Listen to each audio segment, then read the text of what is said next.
Hi అండి, అందరికీ good morning. అందరు బాగుండారా? నేను బాగున్నాను, మీరు కూడా బాగుండాలని మనస్ఫూర్తిగా దేవుణ్ణి కోరుకుంటున్నాను. ఆడవారికి ఓర్పు ఎక్కువ, మగవాళ్ళకు ఓర్పు ఎక్కువ అంటే ఆడవారికి అనే చెప్తానండి. ఓర్పు, సహనం, ఏకాగ్రత అన్నీ ఎక్కువే. ఇంటి పని చేస్తారు.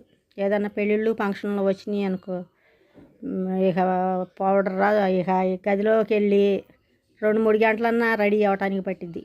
అదే మగవాళ్ళు అయితే ఇట్టెళ్ళి 10 నిమిషాల్లో వచ్చి రెడీ అవుతారు. ఆడవాళ్ళు అట్ట కాదు, గంటల ఓర్పుగా రెడీ అవుతారు. అదే చుట్టుపక్కల అమ్మ అక్కలు వచ్చి కూర్చున్నారనుకోండి, పొయ్యి మీద పాలు పొంగి ఇల్లంతా వాసన వచ్చినా వాళ్ళకి వాసన రాదు. అట్ట ఏకాగ్రతగా మాట్లాడతారు వాళ్ళతో. అదనమాట వాళ్ళ ఏకాగ్రత. పాలు పొంగని, అన్నం మాడిపోని ఏదన్నా కానీ వీళ్ళకి అసలు వాసన రాదు, వినిపించదు. అట్టనే మాట్లాడుతూనే ఉంటారు అంత ఏకాగ్రతగా. అట్ట